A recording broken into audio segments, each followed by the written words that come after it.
عمرہ کرنے کا طریقہ کیا ہے؟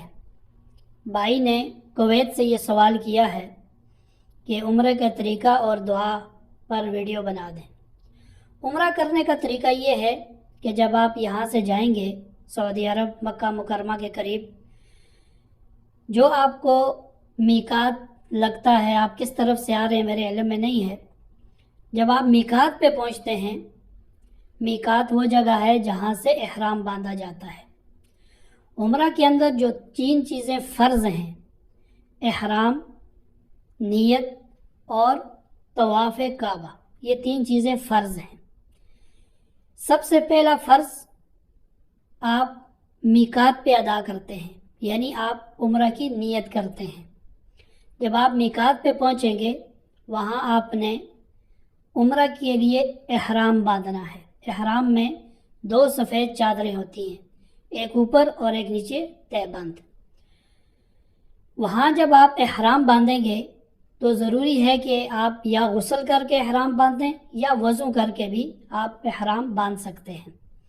احرام باندھنے کے بعد وہاں مسجد ہوتی ہے، آپ مسجد میں جائیں گے، وہاں 2 رکعت نماز نفل ادا کریں گے احرام کی نیت سے۔ پھر اس کے بعد آپ دعا کریں گے، اس وقت دعائیں قبول ہوتی ہیں۔ اس کے بعد آپ نیت کریں گے، یہ پہلا فرض ہے۔ نیت کرنا یہ فرض ہے، آپ وہاں نیت کریں گے۔ نیت آپ کیا کریں گے؟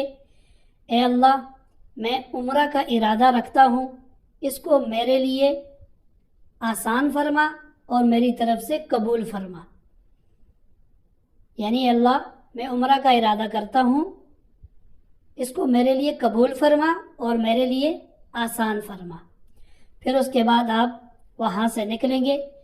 اس کے بعد آپ پر احرام کی پابندیاں لازم ہو جاتی ہیں۔ احرام کی پابندیاں کیا ہیں؟ کہ احرام باندھنے کے بعد آپ خوشبو نہیں لگا سکتے، بدن پہ تیل نہیں لگا سکتے، اور اسی طرح بدن پہ یا سر پہ یا داڑھی پہ آپ ہاتھ نہیں مار سکتے جس سے آپ کے بال ٹوٹ کے گریں۔ ان چیزوں کا احتیاط کرنا بہت ضروری ہے۔ پھر آپ جب مکہ کی طرف روانہ ہوں گے تو ہر قسم کی لغویات، خرافات، موبائل کے اندر چیزیں دیکھنا، ان چیزوں سے اپنے آپ کو بچا کے رکھیں، کیونکہ اب آپ محرم ہو چکے ہیں۔ پھر آپ تلبیہ پڑھیں، لبیک اللہم لبیک لا شریک لک لبیک ان الحمد والنعمت لک والملک لا شریک لک، یہ آپ پڑھتے جائیں۔ اس کے بعد جب آپ مکہ مکرمہ پہنچیں گے، آپ گاڑی پہ جاتے ہیں، وہ آپ کو ہوٹل میں لے کے جاتے ہیں، تو آپ نے اگر وہاں وضو کرنا ہے تو آپ وضو بھی کر سکتے ہیں۔ اگر آپ زیادہ تھکے ہوئے تو تھوڑی دیر کے لیے آپ احرام کی حالت میں آرام بھی کر سکتے ہیں۔ تو آرام کرنے کے بعد پھر آپ جو ہے وہ مسجد احرام کی طرف جائیں، بیت اللہ کی طرف۔ تو جب آپ وہاں داخل ہوں گے اندر، تو جب آپ کی نظر پڑے بیت اللہ پر تو دعا کریں، وہ بھی دعاؤں کی قبولیت کا وقت ہوتا ہے۔ پھر آپ نے دوسرا فرض وہاں ادا کرنا ہے، وہ ہے طواف۔ یہ دوسرا فرض ہے۔ ایک آپ نے میقات پہ ادا کیا، یعنی آپ نے نیت کی، اور دوسرا فرض جو ہے وہ آپ نے کہاں ادا کرنا ہے؟ ابھی آپ نے طواف کرنا ہے، یعنی خانہ کعبہ کے گرد جو 7 چکر لگائے جاتے ہیں اس کو طواف کہتے ہیں۔ آپ نے وہاں دیکھنا ہے، حجر اسود کے سامنے ایک سبز لائٹ لگی ہوتی ہے، وہاں آپ نے جا کر کھڑے ہونا ہے، اور اپنے دونوں ہاتھ، اگر آپ حجر اسود کو بوسہ دے سکتے ہیں تو ٹھیک ہے، نہیں دے سکتے تو اپنے دونوں ہاتھ حجر اسود کی طرف اس طرح کرنے، بسم اللہ اللہ اکبر، اپنے ہاتھوں کو چوم لینا ہے۔ پھر اس کے بعد وہاں سے آپ نے طواف شروع کرنا ہے۔ اب آپ نے 7 چکر لگانے ہیں۔ ان 7 چکروں میں آپ جو آپ کو دعائیں آتی ہیں، درود پاک، استغفار، قرآن کی کچھ آیات، کچھ سورہ، کوئی دعا، اللہم ربنا آتنا فی الدنیا حسنہ وفی الآخرۃ حسنہ وقنا عذاب النار، اللہم اغفر لی ذنبی وسع لی داری وبارک لی فی رزقی، جو بھی آپ کو دعائیں آتی ہیں وہ آپ دعائیں کرتے جائیں۔ 7 چکروں کے اندر آپ نے یہ دعائیں کرتے رہنی ہیں۔ ایک چکر مکمل ہونے کے بعد آپ نے پھر جو ہے حجر اسود کی طرف ایسے ہاتھ کرنے ہیں اور ہاتھوں کو چوم لینا ہے. یہ قائم مقام ہے حجر اسود کو بوسہ دینے کی. رش کی وجہ سے آپ وہاں حجر اسود تک نہیں پہنچ سکتے, اس کو بوسہ نہیں دے سکتے, تو لہٰذا دور سے اگر آپ ایسا کریں گے تو یہ بوسہ ہی شمار ہوگا. تو جب آپ کے 7 چکر پورے ہو جائیں گے تو آپ نے تھوڑا سا باہر نکلنا ہے. وہاں جگہ بنی ہوتی ہے کہ طواف کے نفل ادا کرنے کی جگہ, وہاں اردو میں بھی لکھا ہوتا ہے. تو آپ وہاں پر 2 رکعت نماز ادا کریں. جو آپ نے طواف کیا ہے, طواف کے بعد یہ 2 رکعت نماز ادا کرنا یہ سنت ہے. مقام ابراہیم کے پاس ادا کرنا سنت ہے, لہٰذا آج کل وہاں پیچھے بہت ساری انہوں نے جگہ بنائی ہوئی ہیں, آپ کسی جگہ بھی ادا کر سکتے ہیں.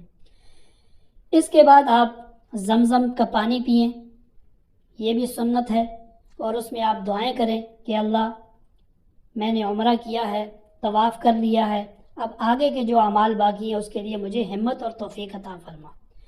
پھر اس کے بعد وہیں سے آپ باہر نکلیں گے تو آگے سعی کی جگہ ہے, وہاں لکھا ہوتا ہے, بورڈ لگے ہوتے ہیں سعی کی جگہ. وہاں پر آپ نے جانا ہے صفا کی طرف.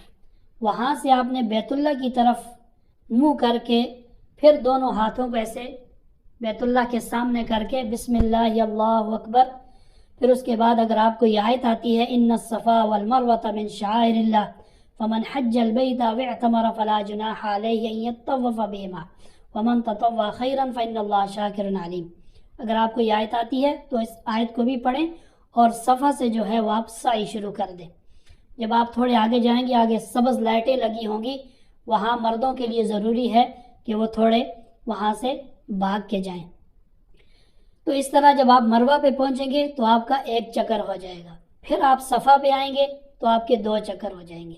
پھر آپ مروہ پہ جائیں گے, آپ کے 3 چکر ہو جائیں گے. پھر آپ جب صفا پہ پہنچیں گے تو آپ کے 4 چکر ہو جائیں گے. اس طرح آپ نے 7 چکر پورے کرنے ہیں. صفا سے شروع کریں گے, مروہ پہ آپ کے جو ہے وہ 7 چکر پورے ہوں گے. اس کے بعد آپ نے وہاں سے باہر نکل جانا ہے. باہر جا کر آپ نے حلق کروانا ہے. حلق کروانا افضل ہے. جو حلق کرواتے ہیں ان کو اللہ کے نبی صلی اللہ علیہ وسلم نے 3 دعائیں دی ہیں. اللہم اغفر للمحلقین, اللہم اغفر للمحلقین, اللہم اغفر للمحلقین. صحابہ نے کہا یا رسول اللہ مقصرین, تو آپ صلی اللہ علیہ وسلم نے پھر 4تھی بار فرمایا اللہم اغفر للمقصرین. تو بالوں پہ جو ہے وہ کچھ لوگ صرف ٹک لگا دیتے ہیں جگہ جگہ سے, ایسے کرنے سے دم لازم آتا ہے, عمرہ ادا نہیں ہوتا. لہٰذا حلق کروانا جو ہے, سعی کرنا اور حلق کروانا یہ واجبات میں سے ہے. تو آپ نے حلق کروانا ہے. جب آپ نے حلق کروا دیا پھر اس کے بعد آپ کا عمرہ کمپلیٹ ہو گیا. اب آپ روم میں جا کر اپنا احرام اتار کر کپڑے پہن سکتے ہیں. یہاں آپ نے دعاؤں کے بارے میں جو پوچھا, یہ بتاتا چلوں کہ سعی کے دوران, طواف کے دوران جو بھی آپ کو دعائیں آتی ہیں آپ دعائیں وہی کریں. قرآن کریم کی جو آیات آپ کو یاد ہیں, سورت یاد ہیں, وہ پڑھتے رہیں, لیکن وہاں پر خاموش نہ رہیں. میں نے بہت سے لوگوں کو دیکھا ہے بس خاموشی سے چلتے پھرتے رہتے ہیں. نہیں, وہاں ضرور کچھ نہ کچھ پڑھتے رہیں. اگر اور کچھ نہیں آتا آپ کو تو درود پاک پڑھیں, استغفار کریں, کلمہ طیبہ پڑھیں, لا الہ الا اللہ, لا الہ الا اللہ, یہ پڑھتے رہیں. کچھ بھی جو بھی آپ کو آتا ہے آپ پڑھتے رہیں. آپ کی زبان جو ہے اس پر اللہ کا ذکر جاری رہنا چاہیے, کیونکہ وہ بہت بڑا مقام ہے, بہت بڑی جگہ ہے. جتنی ہم اس کی قدر کریں گے, جتنی ہم اس کا ادب و احترام کریں گے, اتنا ہی اللہ تبارک و تعالی ہمیں نوازے گا. اور پھر جو ہم نے کوشش کی ہے, جو ہم نے عمرہ کیا ہے, جو ہم نے اپنا وقت لگایا ہے, تو وہ عند اللہ مقبول ہوگا. تو آپ کا عمرہ اس طرح کمپلیٹ ہو جائے گا. پھر اس کے بعد آپ نمازیں پڑھیں, وہاں پر زیادہ سے زیادہ قرآن کی تلاوت کریں, ذکر و اذکار کریں, اپنی دعاؤں میں ساری امت کو یاد رکھیں, اور میرے لیے بھی خصوصی دعا کرنا. اللہ تبارک و تعالی آپ کا عمرہ قبول و منظور فرمائے. آمین یا رب.